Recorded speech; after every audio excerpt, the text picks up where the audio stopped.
Monster Hunter Wilds. Bro, what the fuck?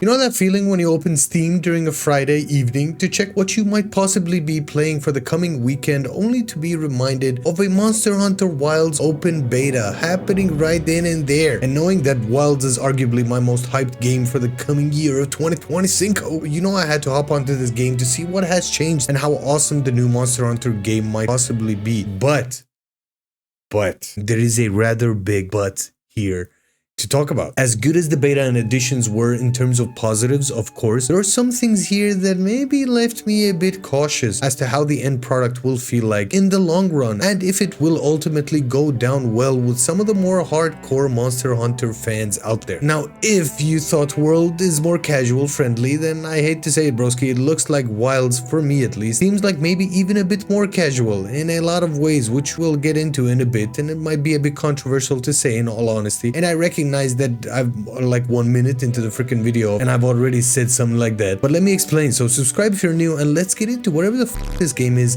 and if you should be more cautious or even more hyped to play this game once it releases early next year. Ooh, so exciting. Now, what will come as maybe one of the biggest surprises in this new addition to the long-running series is that, well, your custom character has a freaking voice now, and you can tune his voice other than just grunts that you're used to in the olden games. I don't know, man, that felt a bit weird, but what's even more weird is while there has always been a story of sorts in these games, from the off, it feels like Monster Hunter Wilds is focusing way more on the emotional storytelling that the series hasn't really seen in the past. The first like 10 to 15 minutes of the game is just cutscenes of your past in a weird filter and you watching you going through this dramatic bit to then coming to the modern day to save a weak or seemingly weak little girl on top of an eagle lizard thing. The mount. Now, of course, this is either a good or a bad thing depending on who you ask, and I do hope you let me know in the comments. But the emotion I'm used to in these games before this one is the feeling of triumph when you wear a stylish hoodie or leather pants fastened from the jawline or fur of the latest slain beast. Now, it's not long before you get thrown into the thick of it, so to speak, or into the sand of it, I might say, to learn the new mechanics and how the new game plays in general, and ignoring the god-awful performance that you get in this beta. You get to slay a collection of different looking monsters that are all a different weight size, or I would say the star rating that they have in the game. But let's be honest, man, before we go into that, let's go back just a few steps here and talk about the performance, because holy frijoles, man, it looks like a bag of potatoes, man. The server that this game runs on is a literal bag of uncooked potatoes. Like, what happened, Capcom? Seriously, what the hell happened? Now, I will admit, before I really go into a rant, that this is a beta build, and a lot of people played this, so they might have not been super prepared, and all of this is subject to change, of course, and I do sorely hope that that is the case, man. But think of Cyberpunk when it first released. Yes, it's that bad. Like, I could barely scrape 60 frames on the regular degula, man. I mean, you can probably tell from the gameplay in the background that it was rough at times. I have a relatively strong rig to play with as well. In any case, man, gameplay wise, it feels like there are a lot more options in terms of how you want to take down these fearsome beasts and dish out some damage. Now, I'm a charge blade main, of course, so shout out to all my CB users out there. It really doesn't take long before you realize, man, even using the charge blade, that the changes that have been made to the combo rotation are very noticeable, man. It takes a while to get used to, in all honesty, like clicking the new combos. I think for me personally, using a charge blade, the super amped elemental discharge, the kind of ultimate attack that you have for the charge blade, is now hitting between an extra attack, so you gotta pull off a litany of attacks, and I do hope that's a real word, before you can actually hit some shebangies and pull out your super amped elemental discharge, of course. But other than that, I feel like the blade charges a bit faster now, and there's some minute changes here and there to make the charge blade user a bit more mobile, because if you know what I mean, you know that charge blade users, they usually pull out their shield and they just stand there just tanking. They just sit there tanking every freaking hit. The new kind of weakness exploit attack also felt a bit weird to pull off, in all honesty, man. It does take a little while to get used to, because you get a reticle in front of you and you have to kind of manually look for the weak spots to then exploit, of course. On paper it sounds awesome, but in practice, man, it felt a bit awkward, in all honesty. I also found myself accidentally clicking on that button, and then instead of sheathing the weapon, my hunter just does a weird jump attack that doesn't really look cool at all. And then because there's so much happening on screen and the filter of sandstorms and everything, you might not even see the reticle in front of you. So then you just walk around thinking that the game has bugged out, but instead there's just a stupid reticle in front of you, and you feel super dumb for realizing it as well. Now, once you get used to the new controls and combinations, there are really a ton of different options to dish your damage out consistently while looking awesome as hell doing it, broski. I feel like, oddly enough, there are even more ways to do damage in this game that there have been before. And now with your Palico friend also seeing a very big upgrade, your Palico can also lay traps now, and being even more useful than it has been before, man. It felt like you're playing with a real NPC character instead of having a pet. As Palicos before, they have their uses in terms of just tanking hits while you're there healing up or sharpening your blade, but now they feel like they're a part of the team, and sometimes they even dish out more damage than you, especially with the traps. I found the traps to be like the absolute highlight in the upgrades that they've seen. Now, there is only one weapon per style to use in the game, but there are a few new armor sets here and skills to use and abuse, and from the ones in the beta, which there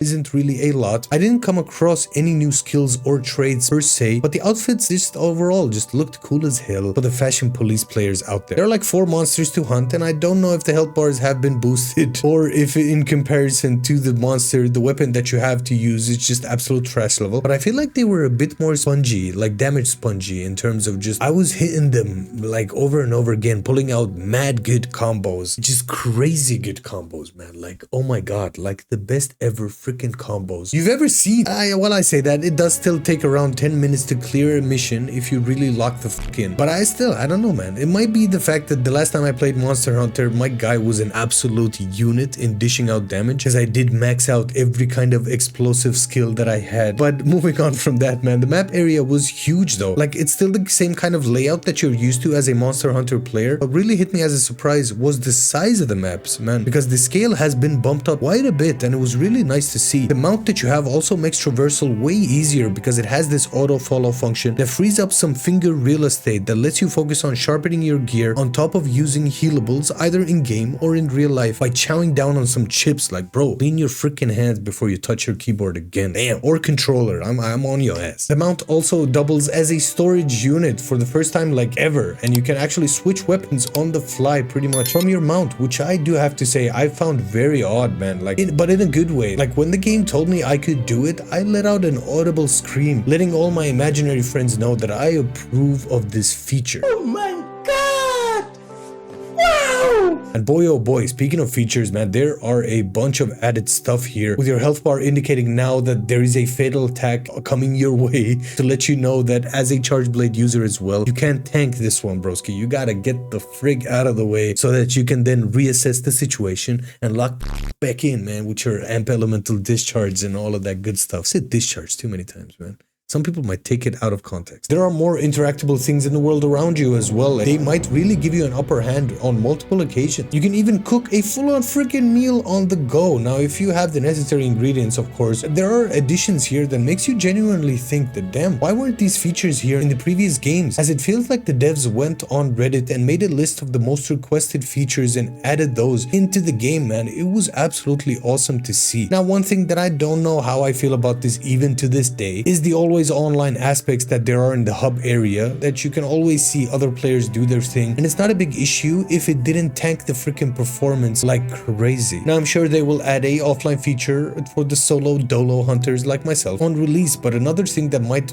raise some eyebrows that you probably can't disable at any time is the dynamic weather stuff that I'm pretty sure they again bumped it up for the beta, but you won't go even 5 freaking minutes without some sandstorm or thunderstorm happening around you. Cue some Darude music, man. I'm from Finland, and Darude, man, bro, Darude.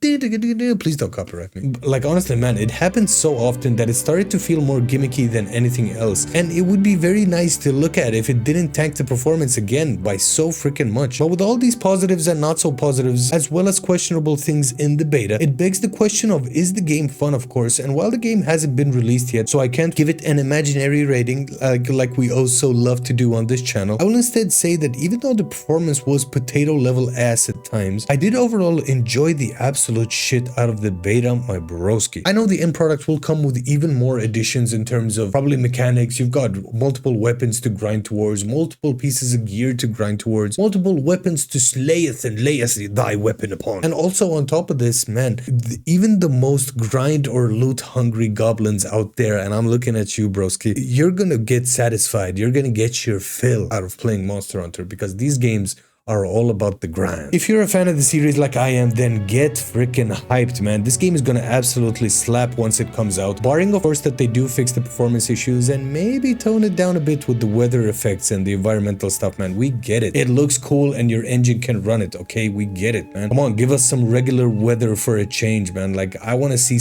a cool breeze or a small kind of rising sunshine or some. Like, let me enjoy some peace and quiet every now and then. Now, if you're new to the series and Wilds is your first foray into the wonderful world of Monster Hunter, then I think this is even more noob friendly than World was at its time, or even Rise for that matter. And I do mean noob friendly in the most respectful and loving way possible here, as the game seems like it's jam-packed with features, yes, but also it's way more friendly to newcomers. Now, if you want to follow along on how my travels are and how they go around this wonderful world of Monster Hunter Wilds, once the game fully releases, then subscribe to the freaking channel, my bro. Now that pretty much wraps it up for me for this video. Yet again, I hope you guys did enjoy it. If you did, man, like the video, comment, man, let me know what you thought of Monster Hunter Wilds, what you thought of this video, or in general, if you're hyped to be playing Monster Hunter Wilds or World or Rise or any of the Monster Hunter games in general. There's a lot of changes that have come with the more the game series kind of goes on. It's become more friendly to newcomers, admittedly, but that's not such a bad thing, because if you've played the OG Monster Hunter games, you know that they are pretty hardcore to get through and they're not really noob friendly in any sense of the word, and I just freaking spit on my keyboard. But in any case, man, I do want to hear your thoughts on this game. If you're hyped to play it, if not, then why?